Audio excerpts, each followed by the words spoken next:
Estudiar el presente nos preparará para el futuro. La pandemia del COVID-19 es una batalla a contrarreloj. Las decisiones que se apoyen en la ciencia y el conocimiento serán las más efectivas ante esta contingencia.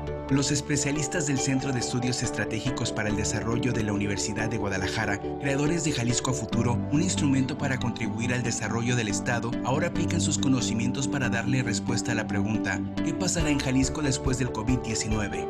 Anticipando escenarios para evitar una crisis, el estudio analiza 7 principales temas: salud pública, economía, sociedad, política, demografía, educación, seguridad. El futuro podría ser incierto, pero si nos preparamos podemos tener un mejor escenario y la capacidad de salir adelante. Conoce más sobre las conclusiones de este estudio en el micrositio jaliscoafuturo.mx.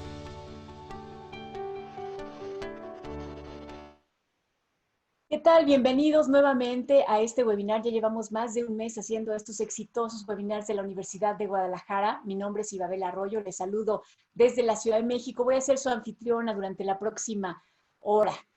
La Universidad de Guadalajara, lo hemos visto, está cumpliendo su papel en estos momentos críticos de muchas formas. Esta es una de ellas, es un ejercicio de comunicación e información de calidad sobre los distintos aspectos de nuestra vida en la casa mientras estamos confinados, que han sido impactados por la pandemia. Deseo que encuentren útil, otra vez, el ejercicio de hoy, que esta vez se titula Los impactos de la pandemia en la salud emocional de niños y adolescentes y herramientas para mitigarlos. O en otras palabras, como me gusta decirlo a mí de manera más coloquial, ¿qué hacemos con el miedo, los berrinches, la depresión, la apatía o incluso el uso de las drogas y el alcohol entre los niños y adolescentes?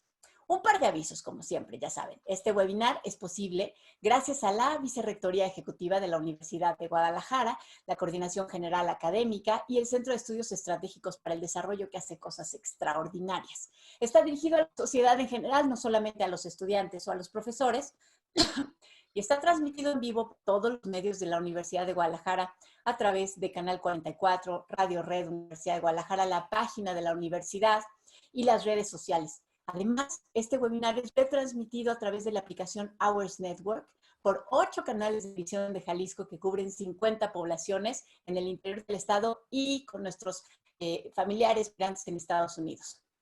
La grabación, además, ya saben, va a quedar colgada en los medios digitales de la Universidad de Guadalajara y la pueden encontrar en www.udg.mx. Hemos invitado, como cada semana, a un distinguido panel de expertos a participar en este webinar, que va a tener la siguiente dinámica. La primera parte, nuestros panelistas van a tener 5 minutos cada uno para establecer los planteamientos principales de los temas que han elegido para abordar. Y vamos a dejar los restantes minutos para la discusión y las preguntas que ustedes pueden hacer a través de los chats de las redes sociales de la Universidad de Guadalajara. Por supuesto, las comunicaciones con los espectadores van a estar silenciadas, pero ustedes se pueden comunicar por escrito. Bueno, sin más preámbulos, empezamos con el tema. El contagio masivo del coronavirus o de la enfermedad, que en realidad se llama COVID-19, así como la parálisis del sistema educativo. Tenemos cerca de 30 millones de niños en las casas que no están yendo a las escuelas. Ha tenido implicaciones muy importantes en la vida en casa para los niños, para los adolescentes, para los padres de familia. Los impactos del aislamiento, la inevitable recesión económica, que empiecen a faltar los pesos, la incertidumbre, que estén los padres en casa todo el tiempo, el distanciamiento social, afectan de manera distinta a niños y adolescentes que a los adultos. ¿Qué hacemos con eso? ¿Hasta dónde podemos sortear emocionalmente esta crisis los padres y los hijos? ¿Qué herramientas existen para mitigar los efectos psicoemocionales? Y le doy la bienvenida a la primera panelista para que empecemos a hablar de ello. Ella es Marcela Aguilar y nos va a platicar de cómo impacta en los niños menores. Vamos a empezar con los más pequeños. Esto de estar en casa, esto de ver el estrés de los padres, esto de empezar a tener miedo porque no se puede salir, no se mitiga. Hemos hasta leído cuentos para explicarles a los niños por qué no pueden salir. Ya no hablo yo y le doy la palabra a Marcela Aguilar. Ella es psicoterapeuta especializada en niños, es cofundadora de Mentalizar México SC y estamos muy honrados de que este día esté en este webinar. Marcela, ¿cómo estás? Bienvenida. Te voy a pedir que abras tu micrófono. Gracias. Ok. Ahora sí ya te escuchamos, ¿eh? No, ahora ya no te escuchamos. Otra vez abre tu micrófono. No importa, esto de Hola, en estos webinars. Ahora sí, Marcela, listo, ok. ya estamos. Te vemos y Muchas te gracias, escuchamos perfecto. muy amable, muchísimas gracias por la invitación. Estoy muy honrada de compartir este foro con ustedes. Mi primera experiencia en webinars, esperemos que todo salga bien. Todo saldrá Bueno, bien. sucede que de pronto nuestro mundo se movió como en aquella historia de Sinbad el marino, cuando Sinbad el marino llega a una isla y cree que el terreno es seguro. Se sube y de pronto se da cuenta que este es un animal vivo y se empieza a mover. Y entonces, entre todos, pues se agarraban de donde podían, ¿no? Algunos estaban en las orillas, otros estaban en el centro y les tocaba como mejor lugar para aferrarse a algo, ¿no? Pero de pronto animal marino pues tiene movimientos impredecibles. Entonces todos estamos de una manera subidos en una especie de animal marino como este. No sabemos cómo se va a mover el asunto. Con esto del COVID, efectivamente, como tú comentabas, iba a ver, nuestra vida cambió bastante. Pasamos de tener estructuras conocidas a tener incertidumbre constante. Y entonces me voy a citar a Bessel van der Kolk, que es uno de los traumaterapeutas más importantes actualmente, que dice que debemos revisar nuestra vida interior porque de pronto la estructura exterior ha desaparecido. La forma de vida como la conocemos ahora no la encontramos por ningún lado. Y eso es especialmente importante cuando hablamos de niños pequeños, porque resulta que los adultos somos la base segura de esos niños pequeños. Los adultos somos lo que los niños tienen para organizar sus emociones. Nuestras emociones, que son estas brújulas con las que nacemos todos los seres humanos, nacemos con un paquete básico de emociones y con el largo del tiempo y con el contacto social con las personas que son nuestros cuidadores, las vamos modelando, las vamos regulando. Y los cuidadores somos especialmente importantes para regular y dar a conocer las emociones al mundo de los niños. Entonces, en esta metáfora de estar subidos en este monstruo marino que se mueve sin saber cómo, nosotros estamos buscando nuestro propio asidero, pero nuestros niños están alrededor de nosotros. Y en tanto que nosotros encontremos la forma estratégica de estar bien parados en este piso, ellos van a estar. Entonces es importante uno, como cuidador, tener contacto con nuestra propia emoción, con nuestras propias emociones, las cosas que estamos sintiendo, buscar maneras de lidiar con nuestro estrés, encontrar estrategias para mantener rutinas y buscar la manera de ser empáticos con estos niños que también están entrando a un mundo nuevo. Entonces, pensaría en el tiempo que me queda considerar estrategias como muy específicas que podemos utilizar de manera cotidiana. Ejemplo, reconocer y validar las conductas, pensamientos y emociones de nuestros niños. Generar espacios que permitan la expresión emocional. Buscar estrategias para que ellos busquen la manera de expresar sus emociones. Hablar con naturalidad de lo que está pasando. Explorando primero qué es lo que ellos conocen, qué es lo que ellos se imaginan, cómo están conceptualizando la situación, qué sienten, qué temen. También entregar información como centrada en las edades diferentes. Pues no es lo mismo lo que le vamos a decir a un niño pequeño que lo que le vamos a decir a alguien que tiene 6, 7, 8, 9, 12 años. Intentar buscar la manera de que la rutina se mantenga, porque recordemos que de alguna manera la rutina nos da cierta certidumbre. Buscar la manera de disfrutar con nuestros hijos, porque hay muchísimas cosas que son disfrutables. Y finalmente, siempre infundir esperanza. La esperanza es el fundamento de la posibilidad de encontrar una oportunidad a la crisis. Como toda crisis, tenemos lo que sabemos que es una oportunidad o que puede ser un peligro. Encontremos la manera de que esto no sea un episodio traumático en nuestra vida, sino que hagamos prevención de tema, digamos, busquemos la manera de que esta oportunidad pueda ser benéfica para todas las familias. Podamos salir de ahí creciendo. Podemos encontrar estrategias para ser incluso una mejor familia. Y por otro lado, algo importante que me parece fundamental es prevenir violencia. Resulta que los propios estresores de los adultos han impactado de manera negativa en el manejo de las emociones. Y bueno, la violencia no educa, la violencia no beneficia de ninguna manera el desarrollo psicoemocional de nuestros hijos y es importante mantener a raya esa violencia. Y de esta manera nosotros podemos encontrar otras miles de estrategias de conectarnos con ellos sin utilizar la violencia. Eso sería como mi punto de partida para iniciar. Pues.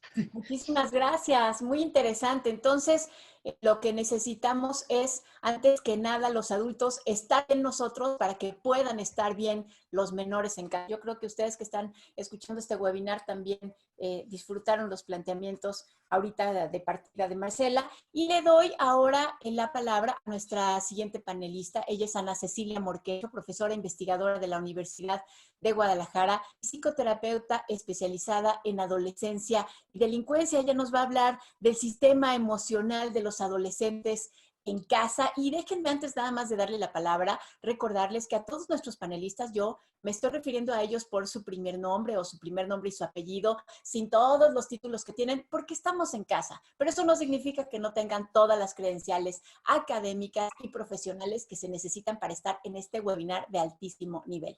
Ana Cecilia, bienvenida. ¿Cómo estás? Adelante. Ana Cecilia. Ahora sí. Creo que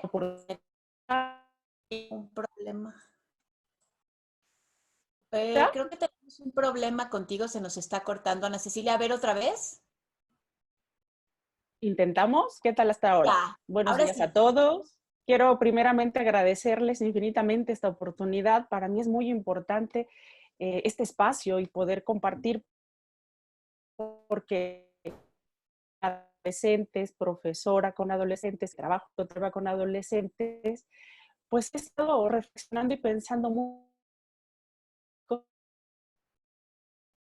Ana Cecilia, no queremos, y me permitió espérame, Ana reflexionar Cecilia. de las cosas que están ahí. Ana Cecilia, ¿me escuchas? Espérame un momento. ¿Sabes qué? Te escuchamos muy cortada y no queremos perdernos nada de lo que estás diciendo. ¿Te parece si hacemos lo siguiente? Ok. Para tu video, para que solo te escuchemos, de manera que no nos perdamos nada de lo que tú estás diciendo. Ahí está. A ver. Perfecto. Ahora sí.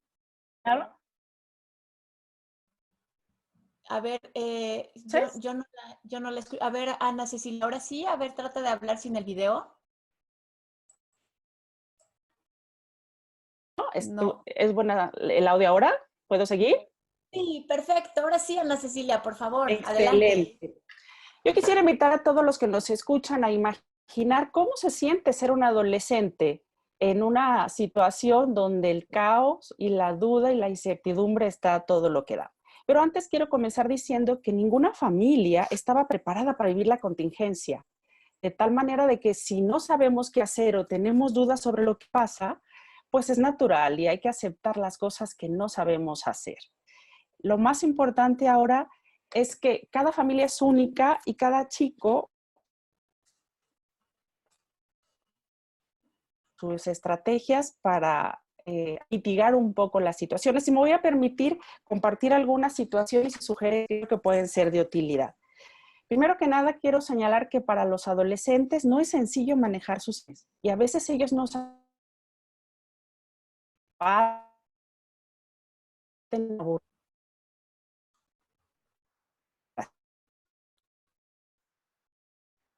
Creo que otra vez se está cortando. Ay, no, y es una pena porque justo empezaba Ana Cecilia a decirnos las sugerencias. A ver, ¿sabes qué? Voy a pasar con el siguiente panelista, Ana Cecilia, y si te parece, van a contactar para ayudarte. Yo voy a hacer un cambio. Excelente, muchas gracias.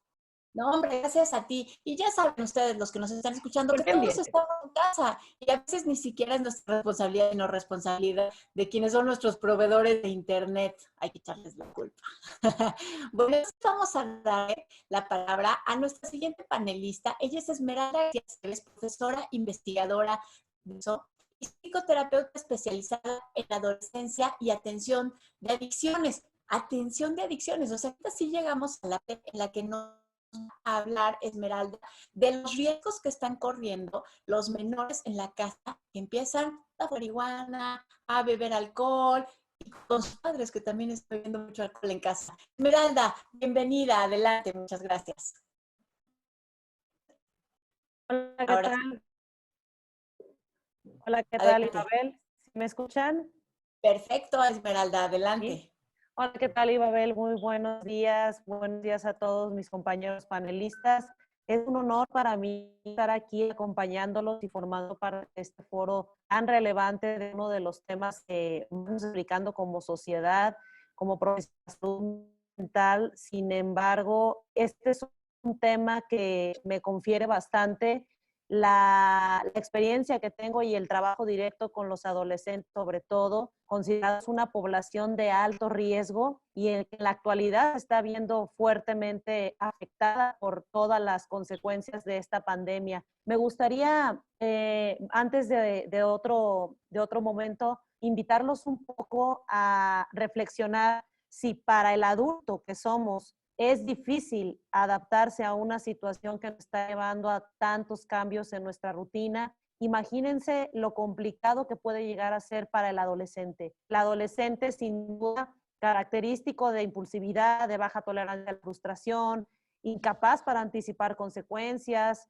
con una mayor apertura al tiempo libre, escasa supervisión, falta de actividades recreativas, todo lo que de repente sabemos que el adolescente vive día con día en su cotidianidad. Ahora, en el tema de la pandemia, el funcionamiento del adolescente pues se ha visto fuertemente afectado.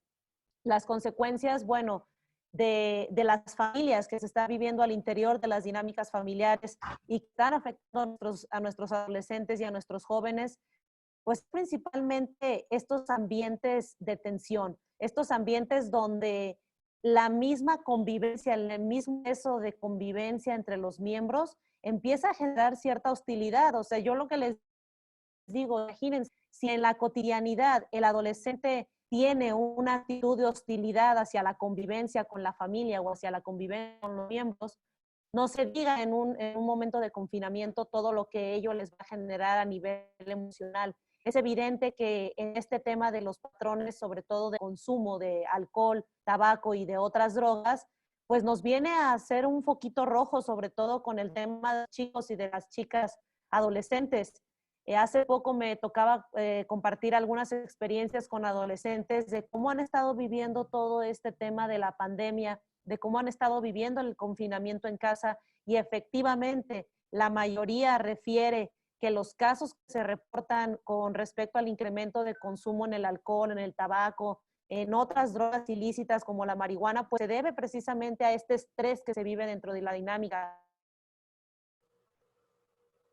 Padres discutir día tras día o normalmente problemas económicos que se viven en casa genera estrés. Ahora imagínense lo que el adolescente vive cada vez que está más expuesto a la dinámica familiar, qué es lo que está ocurriendo al interior de la familia, qué es lo que los adolescentes están pensando, replanteando sobre la dinámica de su propia familia. Hay adolescentes que en estos días me han compartido que están enterando de problemas que no sabían que existían en casa, que se están enterando de situaciones complicadas que los mismos padres están viviendo y que ellos desconocían.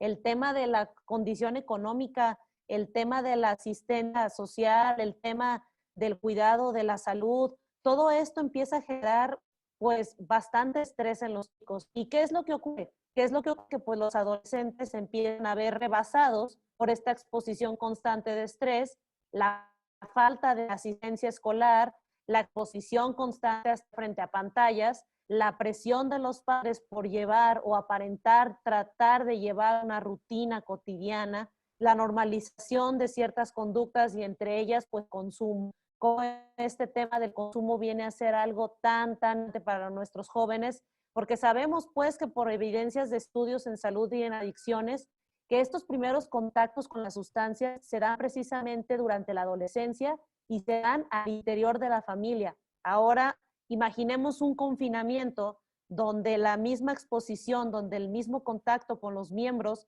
está frente a la conducta moderada de los padres. los padres empiezan a consumir más tabaco, empiezan a consumir más alcohol, empiezan a consumir algunas otras sustancias ilícitas y el mismo adolescente se está viendo expuesto a ese modelamiento. El modelamiento que sin duda los vuelve hipersensibles a este estímulo, los vuelve ansiosos, los vuelve hiperactivos y son elementos que detonan que este consumo se incremente en los chicos. Y bueno, pues hoy día considerado factor de riesgo para el contagio del COVID-19, pues no se diga la importancia que representa el que los mismos padres tomen la oportunidad de esta situación como una experiencia para poder probar lo que es la sobriedad o la abstinencia. Yo lo que les comentaba a un grupo de padres de familia es que la pandemia no solamente representa una crisis, sino también representa una oportunidad para generar estos nuevos hábitos, estos cambios, el estar en la familia, convivir con los miembros, tratar de reducir el consumo, aún a pesar de lo que presentan los momentos de ansiedad y las crisis, es una excelente oportunidad. O sea, estamos también viviendo una oportunidad que nos lleva a señalar y a evaluar qué tan flexibles somos no solamente como padres, sino también como seres humanos y que nos vamos enfrentando a un cambio y a algo que es, pues ahora sí que inevitable.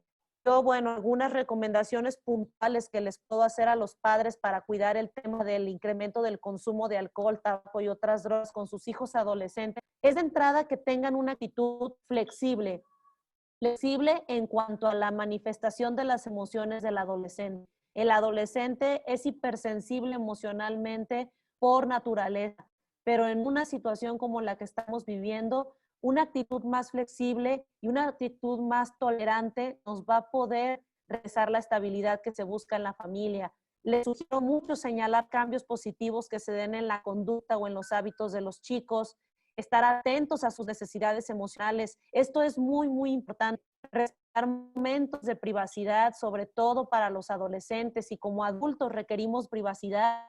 El adolescente también busca su autonomía y busca su espacio y por lo menos su habitación, esa va a ser su guarida. Entonces, respetar esos momentos de privacidad de los chicos, negociar momentos de convivencia, de actividades compartidas y sobre todo motivar a estas actividades para compartir la salud emocional.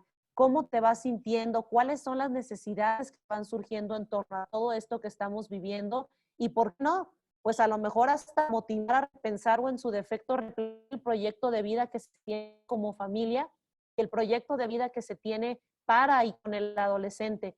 Lo que sí es un hecho, y esto sí se los digo definitivamente como una de las sugerencias más importantes, y eviten en la mayor de la medida el conflicto. No estamos viviendo un momento adecuado para generar grandes cambios a nivel familiar. Eviten el conflicto con el adolescente, traten de motivarlos a hacer actividades diferentes durante el día y en especial, muy característico de ellos, aprendan a compartir el tiempo de ocio con los adolescentes. Esa sería una de mis aportaciones principales y lo que en este momento yo les puedo compartir. Interesantísimos los planteamientos de Esmeralda García. Yo me quedo con el tema este de la guarida. Recuerdo mucho que así la veía yo cuando estaba en esa edad. Evitar el conflicto, tratar de estar bien uno. Y seguimos con el tema de los adolescentes. Regresamos con Ana Cecilia Morquecho, que nos va a hablar también sobre el sistema emocional de los adolescentes en casa.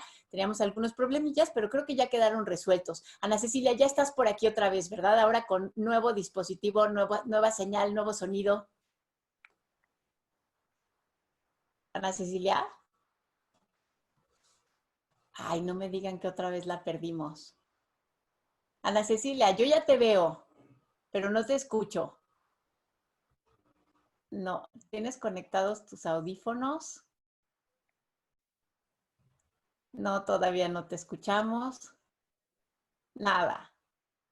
Ay, qué lástima, porque justo nos ya ibas a empezar con lo de las recomendaciones. No, no te escuchamos nada. Algo pasa. Vamos a pasar con nuestro siguiente panelista mientras arreglamos lo de Ana Cecilia. Nuestro siguiente panelista es Ay, espérenme tantito porque aquí estoy yo también ya teniendo problemas. Nuestro siguiente panelista es Melchor Sánchez. Él va a hablar del impacto de las emociones negativas en el aprendizaje. Estamos ahora en casa, se supone que los chicos están tratando de aprender a distancia, pero están tratando de aprender a distancia en una situación conflictiva en la que algunos pueden estar hacinados, algunos pueden estar teniendo problemas de violencia doméstica, algunos otros están teniendo simplemente estrés o miedo por el coronavirus y eso impacta naturalmente en la forma en la que están aprendiendo. Melchor Sánchez Mendiola es pediatra y responsable de la maestría y doctorado en Educación en Ciencias de la Salud de la Universidad Nacional Autónoma de México. Melchor, bienvenido, adelante. Muy bien, muchísimas gracias. Buenos días. Pues gracias por la invitación a participar en esta importante sesión. El efecto de las emociones en la población en estos tiempos tan complejos es muy profundo. Y en los niños y jóvenes puede ser todavía mayor y dejar una huella profunda y duradera.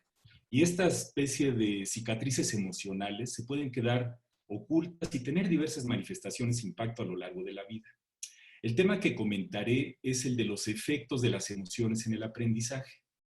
Hay una frase atribuida a Woody Allen que dice: tuve una educación terrible, asistí a una escuela para profesores emocionalmente trastornados.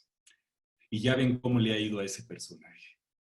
Les pido que piensen qué sentimos cuando vemos el nacimiento de nuestros hijos, cuando los vemos crecer y desarrollarse, cuando lloran, cuando ríen y cuando tienen ansiedad por la gran cantidad de tareas que les están dejando algunos maestros en estos tiempos de confinamiento. El plan de estudios de la escuela de sus hijos y de ustedes mismos, de donde ustedes estudiaron, ¿incluye explícitamente las emociones? ¿Qué tan competentes somos los docentes para manejar estos aspectos llamados socioafectivos? Las emociones para fines prácticos tienen dos dimensiones. Una que es la valencia, pongamos esta raya horizontal, que puede ser positiva o negativa. Y en la positiva puede estar el estar contento, el estar alegre, y en la negativa puede estar el estar desilusionado y el estar triste. Y si ponemos otro eje, una raya vertical, es la activación, que puede ser muy alta o puede ser muy baja. Cuando es muy alta es cuando estamos muy furiosos, muy excitados, y cuando es muy baja es cuando estamos extremadamente aburridos, deprimidos o excesivamente relajados. Y en estos cuatro áreas se pueden situar la mayor parte de las emociones de los seres humanos. Recuerden la película de Walt Disney, Intensamente. ¿Con quién se identificaron más? Espero que con la alegría. Las emociones, en fin, tienen un papel importantísimo en el aprendizaje y en una cosa que se llama transferencia del conocimiento a situaciones y contextos diferentes. Por ejemplo, utilizar los conceptos numéricos aprendidos en un aula en aritmética para contar el cambio en la compra del supermercado. Suena como muy sencillo, pero una de las grandes tragedias de la educación tradicional es que la transferencia es muy baja. Aunque un estudiante conozca el concepto, lo tenga en su mente, menos del 30%, menos de la tercera parte, serán capaces de usar ese concepto para resolver problemas nuevos en contextos diferentes. Las emociones, pues, tienen efectos en diversos aspectos del aprendizaje. El primero es desde la fase de percepción y procesamiento de la información. Cuando tenemos el ánimo positivo, tendemos a ver más esta visión panorámica, visión de pájaro, donde procesamos globalmente las cosas. Esto lleva a mejores conexiones en la mente y promueve una mejor transferencia a nuevas situaciones. Cuando tenemos el ánimo negativo, nos enfocamos más en los detalles. Entonces, al final del día, las emociones positivas hacen que nosotros veamos el bosque y cuando tenemos emociones negativas, nos enfocamos más en las hojas y esto puede hacer que no veamos el bosque por los árboles. El segundo acto es en cómo interpretamos la información. Las emociones positivas facilitan la flexibilidad para pensar, para descubrir soluciones y estrategias alternativas diferentes de las rutinas a las que estamos acostumbrados. Facilitan la creatividad, la conducta exploratoria, el estar abierto a la información y a modificar nuestra manera de pensar. Se asocian con mayor curiosidad e integración de la información tan necesaria ahorita en el confinamiento. También tiene un impacto enorme en la recuperación de los recuerdos. No todas las memorias son creadas igual. Las experiencias emotivas las recordamos mejor, con mayor nivel de detalle. Desafortunadamente, los eventos vitales negativos se asocian con una mayor recuperación involuntaria de memorias, por lo que uno piensa que son más comunes los aspectos negativos de la vida. Esto produce desgaste en las personas y disminución progresiva de una cosa que se llama empatía, esto de ponerse en los zapatos del otro. Y por último, tiene un efecto muy importante también en la toma de decisiones y acciones con la información que se tiene disponible. Las emociones influyen mucho en cómo actuamos y respondemos a cualquier evento, desde el uso de mascarillas ahorita cuando salimos a la calle o al supermercado, de cómo interactuamos con otras personas con las que no conocemos en la fase de contingencia. Y dependiendo del estado emocional, nuestras decisiones van a tomar caminos distintos. Ninguna decisión es totalmente racional. Para finalizar, quisiera enfatizar que debemos repensar las metas de la educación aprovechando la oportunidad que nos da la crisis. Aprendemos muchas cosas en esto que se llama el currículo oculto, esta cultura interna de las organizaciones como son las escuelas, las universidades y en este caso el entorno casero, en donde generalmente hay poco respeto a las emociones, matizado con muchos aspectos de género. No seas tan sentimental, no llores, quiere llorar, quiere llorar. El mensaje es muy claro. Si quieres sobrevivir en la sociedad moderna, tienes que esconder tus sentimientos. El mensaje más importante de lo que quiero decirles hoy es que debemos de tomar las emociones de nuestros estudiantes, y en este caso de nuestros hijos y de nosotros mismos, tan en serio como tomamos habitualmente los intelectos en el sistema educativo. Creo que la única opción que no debemos de tomar es desentendernos de las emociones como un aspecto central de nuestra humanidad. Muchísimas gracias por su atención. Muchas gracias, Melchor Sánchez. Nos quedamos con algunos de los planteamientos que has hecho sobre la necesidad de fortalecer entonces las emociones positivas para poder tener un mejor aprendizaje. Y justamente sobre eso ya llegó la primera pregunta. Te la voy dejando para en un momento que las podamos responder. Y es esta, bueno, si necesitamos las emociones positivas, ¿cómo le hacemos para reforzarlas, provocarlas y poder tener un aprendizaje mucho más efectivo, eficiente, sustantivo, etcétera? Vamos a intentarlo nuevamente con Ana Cecilia. Nosotros somos tercos, queremos escucharlas. Ana Cecilia Morquecho, ahora sí estás con nosotros, ¿verdad? Espero que sí. ¿Me escuchan? Sí, te escuchamos. Perfecto. Muy bien. Muchas gracias. Pues aprovecho que soy la última en participar porque tuve el placer de escucharles a todos y ver las coincidencias que tenemos. Y lo que yo quiero centrar ahora entonces es en los aspectos que podemos recomendar para trabajar y atender a los adolescentes. Como estaba señalando, la dificultad para manejar emociones es lo que caracteriza esta época. Y los chicos en un mismo día pueden experimentar frustración, cansancio, enojo, decepción, miedo, pero no son siempre sencillos imaginarlo. A los adultos nos toca a veces verles expresando el cansancio, el aburrimiento, que se aíslan, que comen mal, que tienen falta de concentración, que se ven desmotivados. Y lo que estamos viendo es que no saben cómo identificar y conectar con sus emociones. Y a mí se me ocurre que es una excelente oportunidad para que hagamos este ejercicio en casa, padres e hijos, entre hermanos, entre amigos, para acompañarnos y comunicarnos. Y yo quisiera proponerles algunas estrategias. Una es importante.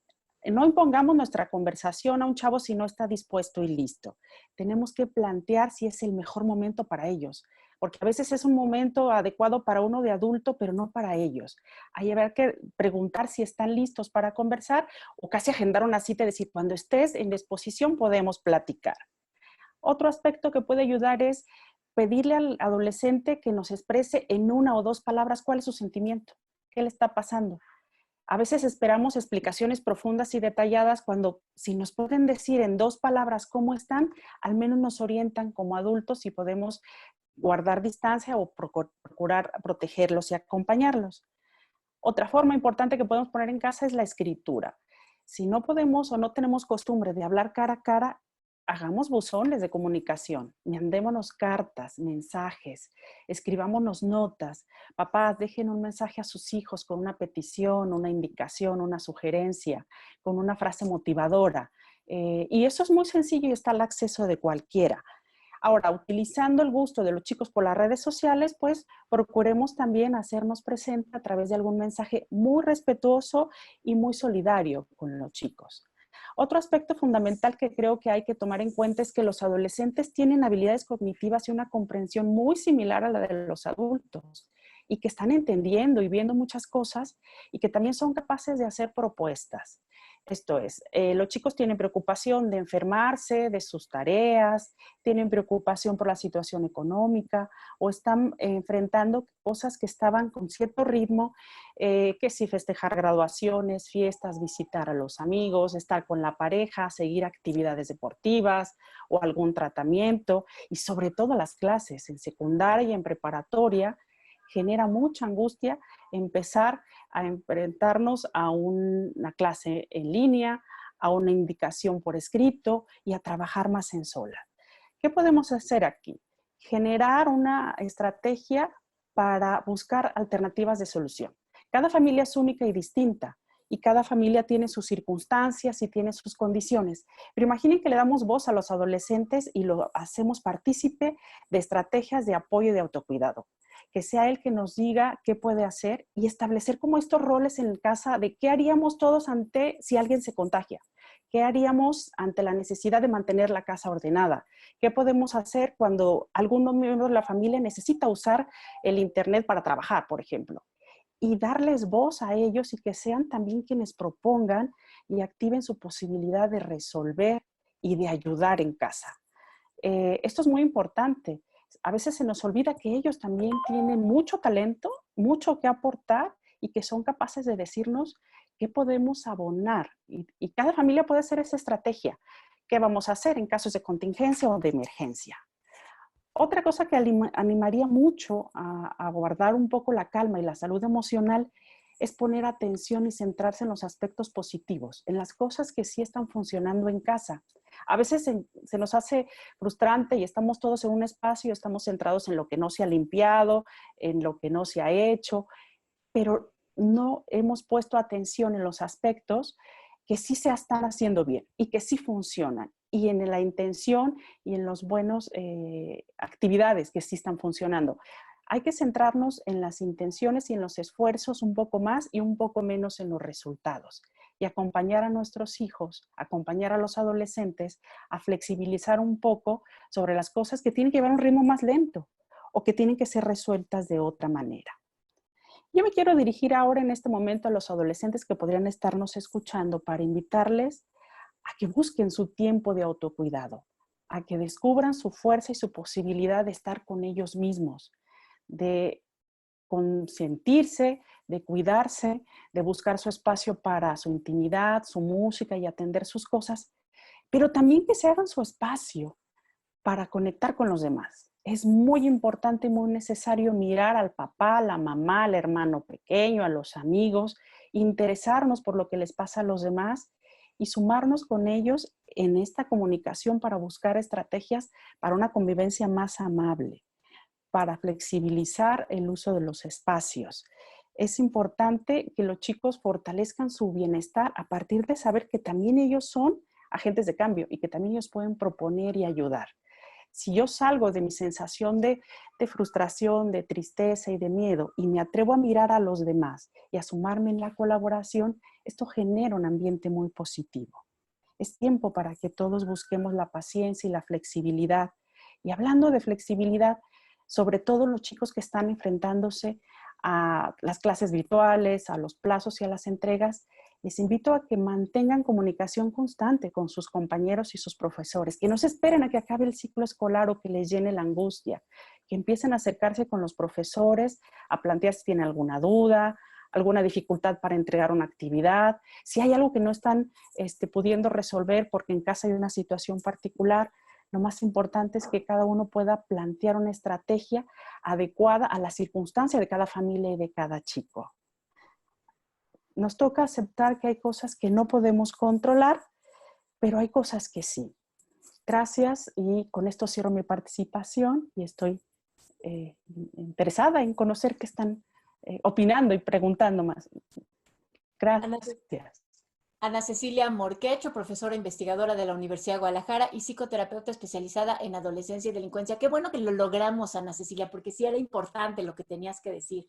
Muchas gracias por haber insistido en ello. Muchas gracias, Ana Cecilia. Y empiezo con algunas de las preguntas. Empezaré con la que ya había dejado sobre la mesa para Melchor Sánchez, a quien me parece además que presenté mal, porque lo puse como pediatra responsable de la maestría y me dicen que es profesor de la Facultad de Medicina y coordinador de desarrollo educativo e innovación curricular de la Universidad Nacional Autónoma de México. Melchor, regresamos entonces contigo para preguntarte sobre esto de las emociones positivas. Sí, se oye muy bien que las emociones positivas son las que se necesitan para tener un buen aprendizaje, pero ¿cómo provocarlas? Esa es una. Y dos, la otra, del otro lado, ¿qué hacer si ya se está instalado en las emociones negativas? ¿Hay algún tipo de aprendizaje que sí se pueda realizar mientras estamos instalados en la negatividad? ¿Algo en lo que se pueda avanzar? Esas son las dos preguntas que le dejan a Melchor Sánchez. Adelante, Melchor. Muchas gracias. Bueno, es importante aclarar que esta cuestión del positivo y negativo es una sobresimplificación de algo extraordinariamente más complejo, ¿no? Por eso quisiera ponerlo en la mesa, porque desde el punto de vista de las personas que hacen investigación de esto, hay muchísimos matices. Entonces, y tenemos que tener en claro que las emociones tienen su origen, no nacimos ayer, son el resultado de la evolución. Entonces, todas estas emociones positivas y negativas tienen valor de supervivencia, por eso las tenemos, es lo que nos hace humanos.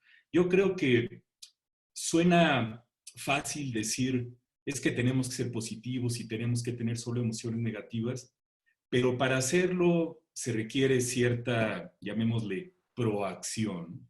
Una de las cosas que podemos hacer es algo tan sencillo como ser amables y tener actos de amabilidad todos los días. El ser generosos, eso sí lo puede hacer cualquier persona en cualquier contexto.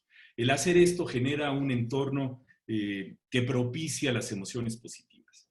El segundo es el escuchar activamente. Ahorita que estamos encerrados, bueno, vine a la oficina, como ven, esta no es mi casa, es la oficina en la universidad. Y bueno, sí soy médico pediatra, como habías dicho inicialmente. Ay, ya ves, todo mal. Y también de terapia intensiva de niños, hablando de intubación y ventiladores. El punto, pues, es que ahora que estamos encerrados en casa,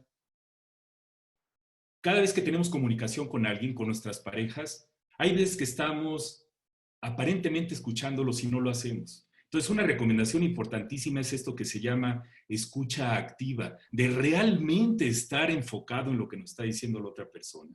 Eso promueve también emociones positivas. Y el tercero podría ser esta cuestión de la compasión.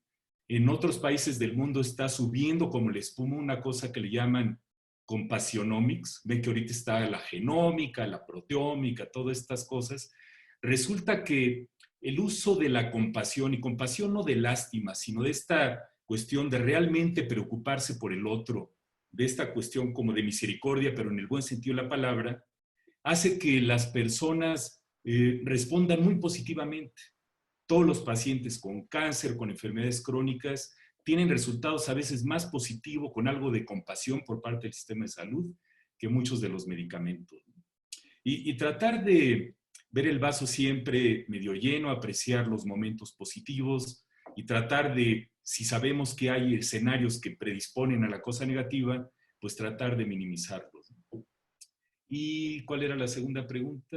La otra es, bueno, si ya estamos instalados en el ok. agujero negro y oscuro, ¿qué podemos hacer con el aprendizaje?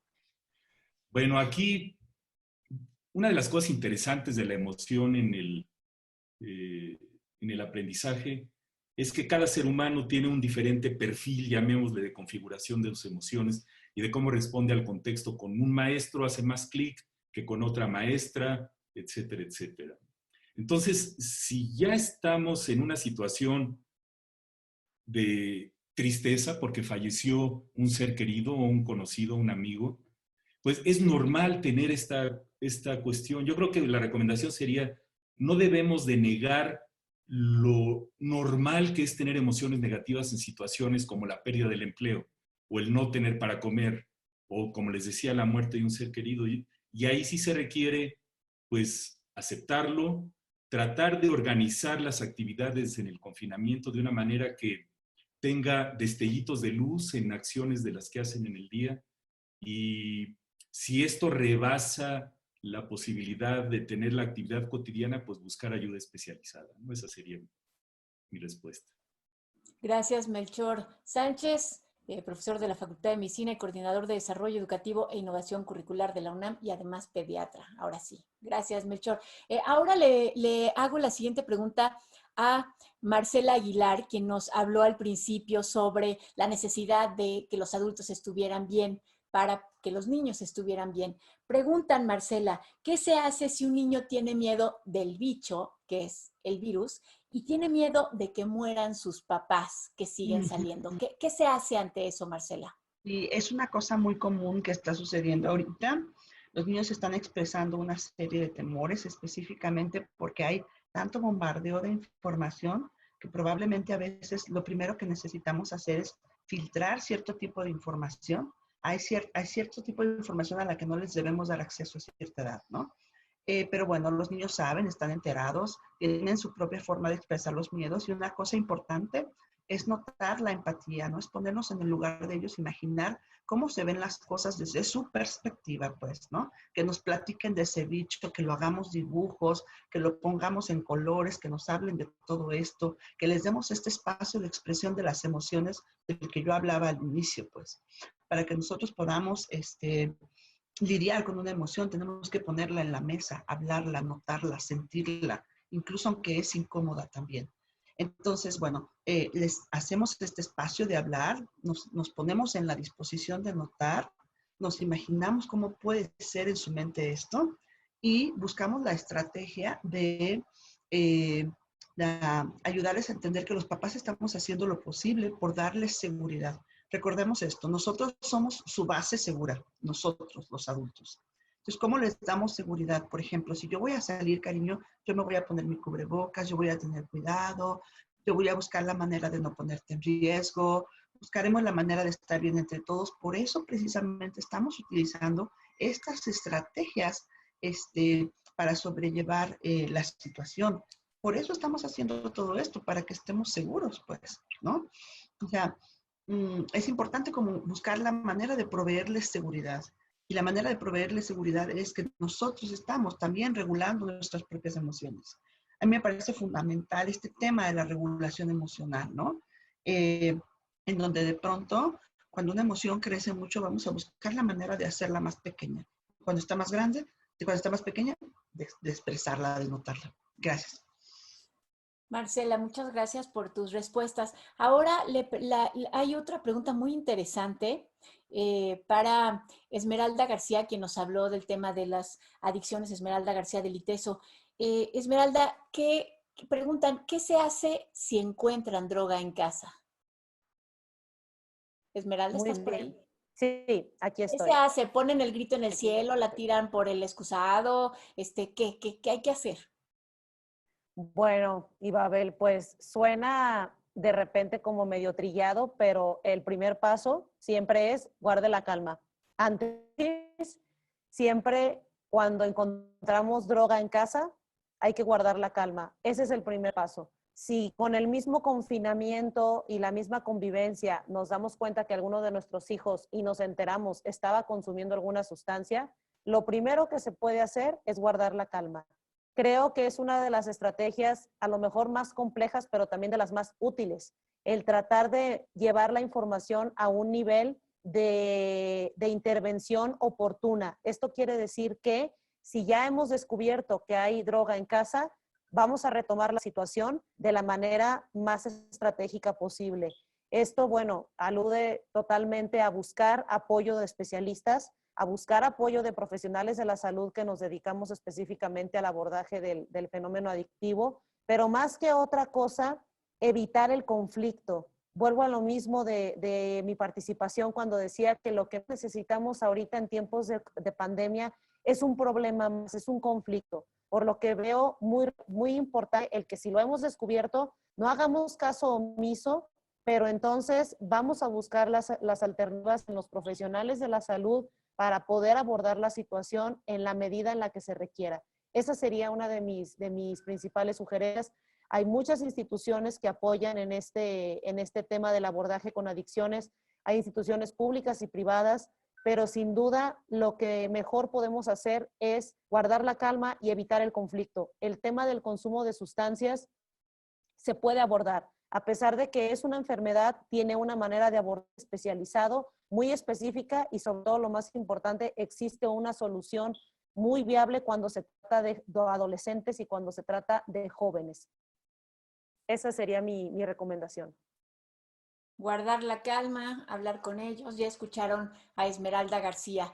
Ahora una pregunta para Ana Cecilia Morquecho. Fíjate, esta pregunta todas me han parecido interesantes, pero esta en especial. Ana Cecilia, dicen que ¿qué hacen si sus novios adolescentes tienen novia y están necios con que quieren salir a ver a la novia? ¿Qué se hace frente a eso? Y de una vez te dejo la otra pregunta, que es...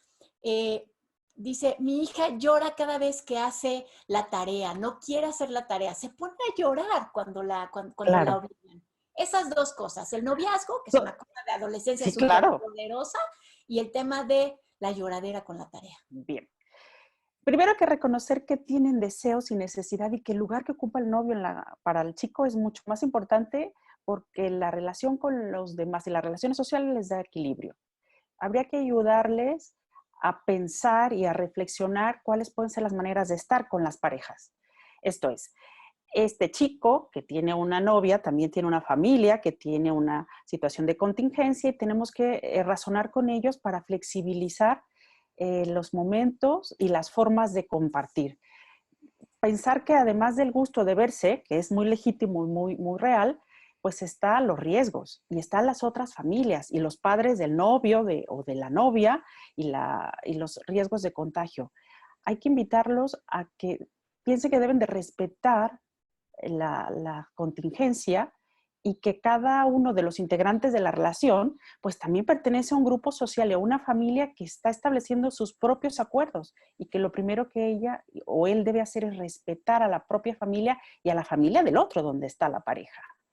No habría que negarle la posibilidad del encuentro, habría que reflexionar con ellos sobre, ok, entiendo, me parece muy importante, esto es necesario para ti, busquemos formas saludables, convenientes, que se ajusten al estilo de vida para que puedan estar en comunicación.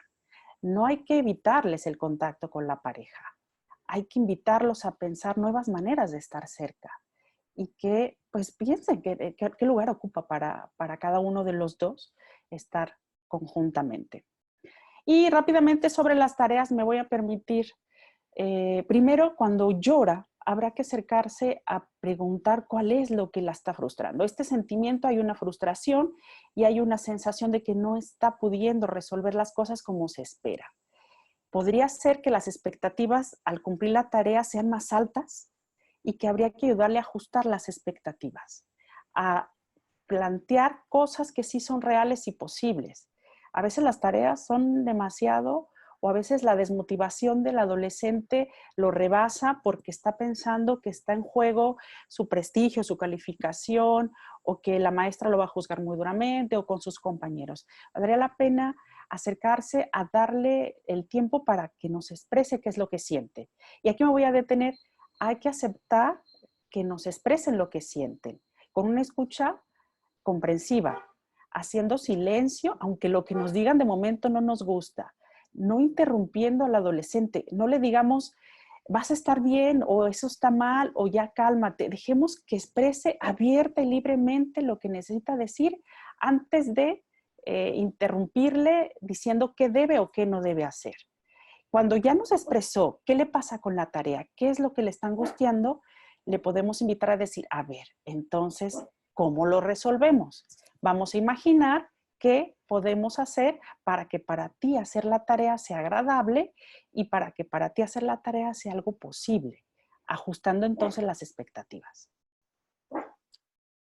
Ana Cecilia, ya nos has dado algunos tips importantes. Esto de guardar silencio mientras están llorando y diciendo insensateces que a nosotros nos pueden parecer insensateces y que después ahí están revelando todo el problema, me parece muy, muy importante. Muchas gracias, Ana Cecilia Morquecho de la Universidad de Guadalajara. Y ahora, ya casi se nos está acabando el tiempo, pero antes de que nos vayamos, hay otra pregunta importante que se la hacen a Melchor Sánchez de la Universidad Nacional Autónoma de México, pero que a mí me gustaría que si nuestras otras tres panelistas tienen algo que añadir, levanten la mano y me lo digan. La pregunta es, ¿qué materiales recomiendan para los padres de familia que no todo el tiempo van a poder estar haciendo preguntas en un webinar como esto? O sea, libros o algún video que haya por ahí circulando en YouTube, no sé, algo que les recomienden a los padres de familia que puedan buscar para tener información sobre cómo tratar a los adolescentes y a los niños en situaciones difíciles como esta. Entonces, empezamos con Melchor, algo de bibliografía.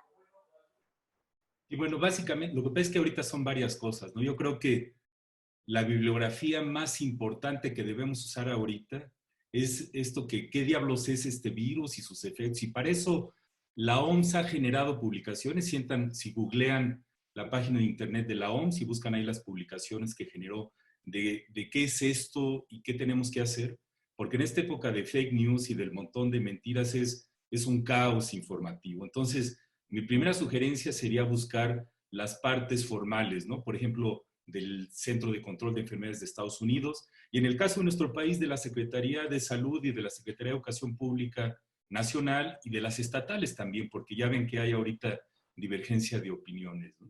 Y en términos de material para que estudien, es importante hacer conciencia que esto nos cayó a todos de sopetón, incluyendo a los maestros. Yo tengo unos mellizos que van a cumplir 10 años, van en 4º año de primaria, y todos los días es estar con los maestros negociando los horarios, quién va a usar la computadora, las tareas que ya se comentaron, etcétera, etcétera. Entonces, yo creo que la primera fuente de bibliografía para esto debe ser con los propios maestros de la escuela donde están los hijos, que son los que tienen más claro el plan de estudios, las metas educativas y de qué se trata, ¿no?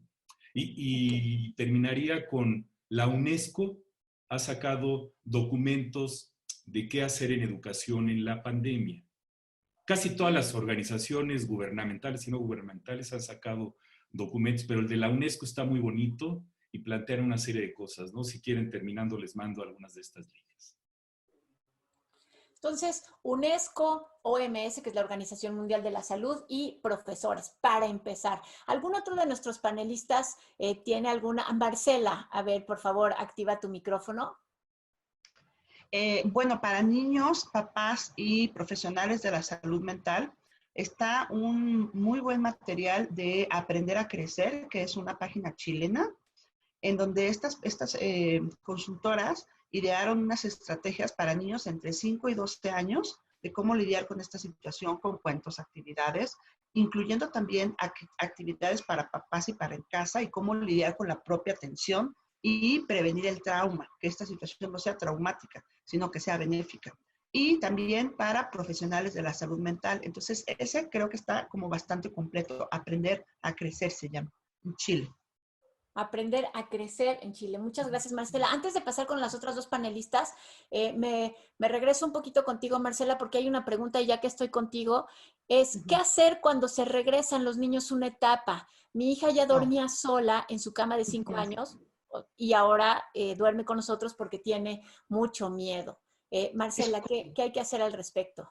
Es común, los niños recuerden que no tienen las habilidades verbales y de lenguaje que lo tenemos los adultos. Ellos tienen su conducta para decirnos las cosas.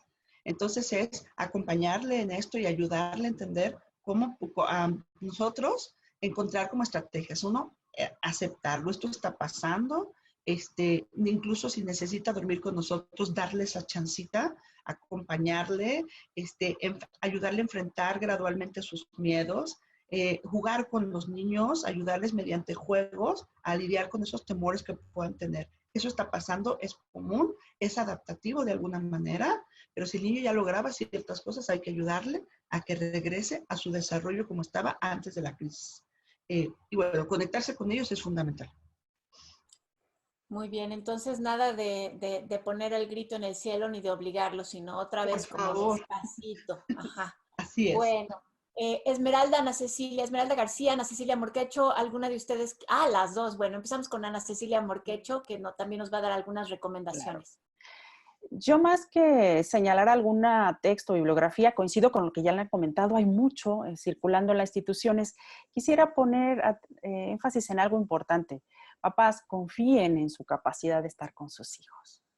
Ustedes los conocen, son capaces de atenderles. Confíen en sus habilidades. Y si algo no lo hacen bien, no pasa nada. Hay otro día y podemos volverlo a intentar. Yo encuentro papás muy temerosos de que si lo dije bien, lo dije mal o me equivoqué. ¿Qué pasa si nos equivocamos? Nada, lo volvemos a intentar. Busquen su única y particular manera de conectar, de establecer ese vínculo de confianza y abran sus redes de apoyo. A veces hay un tío, un amigo, un familiar que tiene un vínculo especial con nuestro hijo y que puede ser muy importante para ayudar a guardar equilibrio y calma. Y ya si el asunto no hay nadie más cerca, se podría recurrir a las instituciones, a las iniciativas, por ejemplo, de la Universidad de Guadalajara con las redes de apoyo que están disponibles y gratuitas para atender vía telefónica las emergencias emocionales que puedan suscitarse. Hay líneas abiertas con personal que está haciendo un trabajo impresionante, muy bueno, atendiendo las 24 horas del día para atender a un padre o para atender a un adolescente que pueda necesitar la compañía. Pero les invito a que descubran su fuerza y su posibilidad de conocer a sus hijos, que se observen y observen al entorno y que conecten con su propia confianza y su habilidad para estar bien en casa con los hijos. Eso. Interesante. No siempre recurrir a los gurús, también hay que voltear a verse ellos, ¿verdad?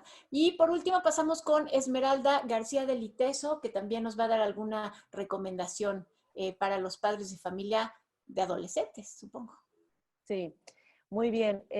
Pues prácticamente una de las bibliografías que yo más les sugiero a los papás con temas de consumo de alcohol, tabaco y otras drogas es que se remitan directamente a la página del NIDA, el National Institute on Drug Abuse. Ustedes lo pueden googlear, lo pueden buscar y viene información y bien material muy actualizado sobre temas de prevención de consumo. Hay unos foros y unos paneles que se han estado realizando con respecto a la relación del COVID y toda esta implicación con el tema de adolescentes.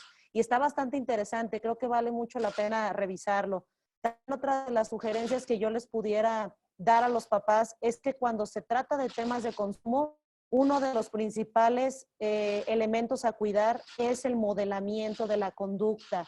Esto quiere decir que si ustedes como padres son consumidores de alcohol, de tabaco, de cualquier otra droga, es una oportunidad excelente para poder replantear un estilo de vida y poder crear un nuevo hábito. Inclusive con los hijos, el hacer una mancuerna de recuperación, de una línea de recuperación, aprovechando el tema de la cuarentena, es una de las estrategias que yo más les pudiera sugerir, sobre todo haciendo énfasis en lo que decía la anterior panelista, confíen en sus propias habilidades, confíen en que son ustedes que conocen más a sus hijos y crear estas mancuernas son de las estrategias más importantes. También la oportunidad de crear espacios de convivencia, espacios en donde se puedan manifestar las emociones y tratar de analizar el porqué del consumo de una droga, más allá de satanizarlo, de estigmatizarlo, analizar en conjunto el por qué se está consumiendo cierta sustancia. Creo que eso podría ser una muy buena estrategia y es algo que yo les puedo sugerir a los papás.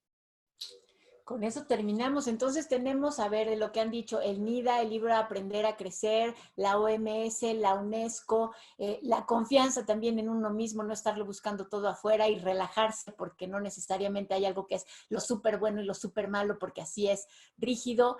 Y además, el doctor Melchor Sánchez ha estado mandando ahorita algunos vínculos que estoy viendo con bibliografía recomendada. Se los vamos a poner en la página de la Universidad de Guadalajara, en donde quede colgado este webinar, ahí lo van a poder consultar.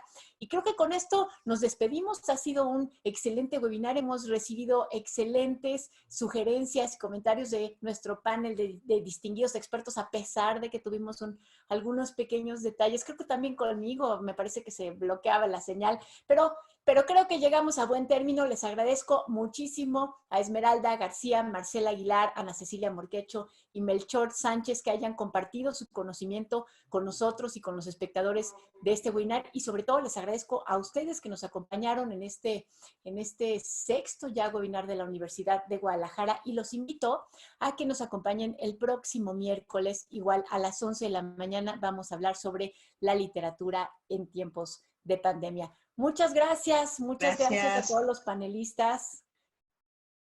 Hasta luego.